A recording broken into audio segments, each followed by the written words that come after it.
साथियों नमस्कार। आज का वीडियो का मुख्य विषय है कि यदि आपको त्रिकालदर्शी ज्योतिषी बनना है तो आपको कौन सी बातों का ज्ञान होना बहुत जरूरी है। ग्रहों के बारे में किस प्रकार का ज्ञान होना जरूरी है, ये जानना जरूरी है कि सूर्य आदि, सूर्य, चंद्रमा, मंगल, बुध, बृहस्पति, शुक्र, शनि, इन ग्रहों में से कौन सा ग्रह उच्च का होता है तथा कौन सा ग्रह नीच का होता है, इस बारे में ज्ञान होना बहुत जरूरी है। यदि जब तक आपको यानी ग्रहों के उच्च और नीच ग्रहों के बारे में ज्ञान नहीं है तो तब तक आप किसी भी जातक की जन्म कुंडली नहीं देख सकते हैं, जन्म कुंडली के बारे में जान नहीं सकते हैं। और यदि आपको उच्च या नीच ग्रहों के बारे में सम्यक ज्ञान है, भली भांति ज्ञान है, तो आप प्रत्येक जातक का भूत, भविष्य, वर्तमान बता सकते हैं। अर्थात मानो कोई जातक 22 वर्ष का है या 24 वर्ष का है या 28 वर्ष का है या 16 वर्ष का है या 25 वर्ष का है या 32 वर्ष का है, तो ये ऊंच नीच ग्रह जो है उच्च हों तो शुभ फल देते हैं और नीच हों तो अशुभ फल देते हैं। तो इनके प्रत्येक ग्रहों के अपने अपने वर्ष होते हैं। यहाँ पर ध्यान से देखिए, यदि मेघ का शनि है तो वह नीच का शनिश्चर है,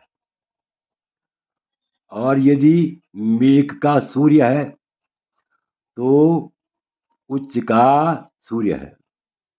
इसी प्रकार यदि जो है वृश्चिक का चंद्रमा है तो ये समझो नीच का है।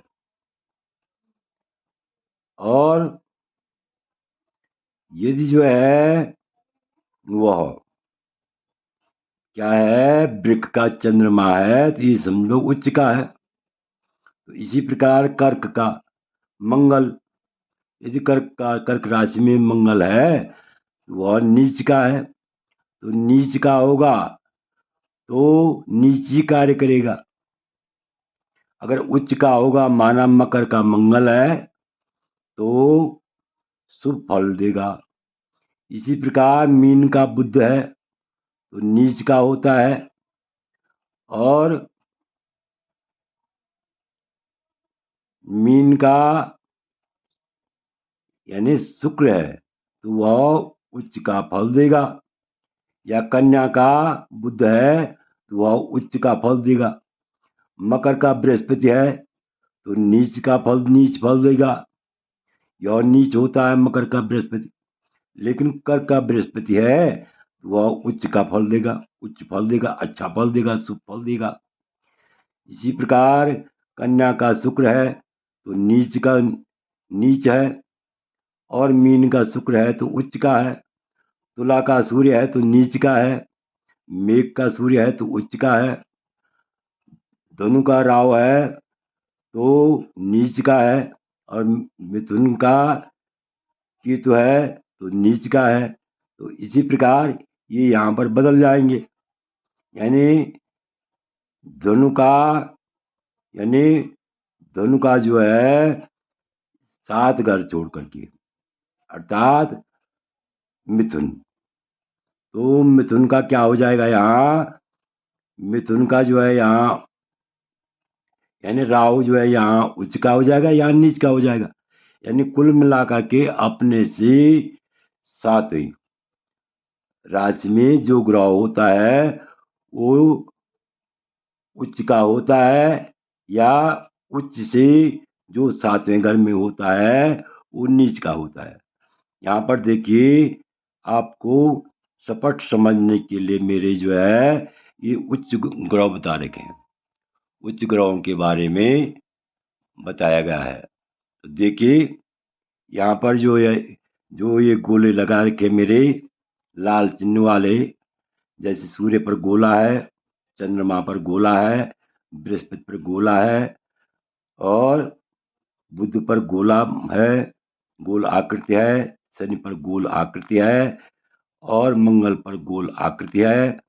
इसी प्रकार शुक्र पर गोल आकृति है। कुल मिलाकर के जो ये गोल आकृति वाले हैं, तो ये जो है उच्च के ग्रह है। यहाँ पर और स्पष्ट हो जाएगा देखने से, मेघ का सूर्य उच्च का होता है, वृक का चंद्रमा उच्च का होता है, और कर्क का बृहस्पति उच्च का होता है, कन्या का बुध उच्च का होता है, तुला का शनि उच्च का होता है, मकर का मंगल उच्च का होता है, और मीन का शुक्र उच्च का होता है। तो ये ग्रह जब इनकी दशा आती है या इनके निश्चित वर्ष आते हैं, तो ये उस समय अत्यंत शुभ फल देते हैं। कुल मिलाकर के भाग्य वृद्धि करने में मदद करते हैं, भाग्योदय का रास्ता बनाते हैं। तो देखिए, यदि मेघ का शनि है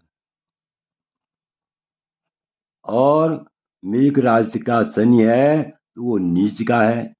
यहाँ पर मेघ राशि का शनि नीच का है, और इधर जो है मिथुन का केतु नीच का है, मकर का मंगल नीच का है, और ये शुक्र जो है यहाँ पर कन्या का शुक्र नीच का है, इधर तुला का सूर्य नीच का है, और वृश्चिक का चंद्रमा नीच का है, इधर जो है धनु का राहु नीच का है, मकर का बृहस्पति नीच का है, और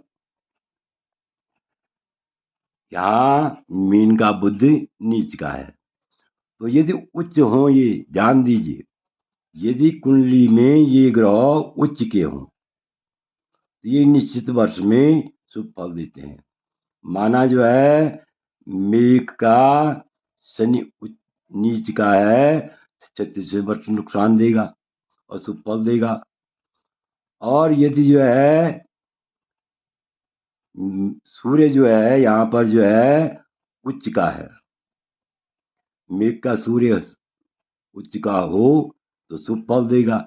इसी प्रकार यानी चंद्रमा 24वें वर्ष शुभ या यानी उच्च के होने पर शुभ फल, नीच के होने पर अशुभ फल देता है। मंगल उच्च का होने पर 28वें वर्ष शुभ फल देता है, और नीच का होने पर 28वें वर्ष अशुभ फल देता है। बुध उच्च का हो तो शुभ फल देता है, नीच का हो तो अशुभ फल देता है 32वें वर्ष। इधर जो है बुध 32वें वर्ष शुभ या अशुभ फल देता है। और इसी प्रकार यहाँ पर बृहस्पति 16वें वर्ष उच्च का हो तो शुभ फल देता है, नीच का हो अशुभ फल देता है। इसी प्रकार शुक्र उच्च का हो तो शुभ फल देता है 25वें वर्ष, और नीच का हो तो अशुभ फल देता है। सूर्य 22वें वर्ष नीच का हो तो अशुभ फल देता है, और उच्च का हो तो शुभ फल देता है। राहु और केतु 42वें वर्ष नीच के हों तो अशुभ फल देते हैं, और उच्च के हों तो शुभ फल देते हैं। तो आशा है कि यह वीडियो आप बड़ी बात समझ गए होंगे। आपसे अनुरोध है, यदि आपको यह वीडियो अच्छा लगे तो मेरे चैनल को अवश्य सब्सक्राइब करें, क्योंकि कुंडली देखने के लिए उच्च और नीच का, यदि आपने जो है ज्योतिष के क्षेत्र में पदार्पण किया है, ज्योतिष के क्षेत्र में जा रहे हैं, या ज्योतिष के क्षेत्र में कार्य कर रहे हैं, तो आपको उच्च और नीच ग्रहों का ज्ञान होना अत्यंत जरूरी है। यदि आप जो है उच्च और नीच ग्रहों के बारे में नहीं जानते हैं, आपको पूर्ण रूप से ज्ञान नहीं है, तो ऐसे में जो है कुल मिलाकर के यानी आप भली भांति नहीं बता सकते हैं कि कौन सा ग्रह बीत चुका है। ये ग्रह जो है अपनी दशा में, अपनी महादशा में यदि शुभ हों, उच्च के हों तो शुभ फल देते हैं, और यदि नीच के हों तो अशुभ फल देते हैं। ये उच्च के ग्रह अपने निश्चित वर्ष में, महादशा में, अंतरदशा में उच्च के ग्रह शुभ फल देते हैं तथा नीच के ग्रह अशुभ फल देते हैं। आशा है कि आप इस वीडियो को भली बात समझ गए होंगे।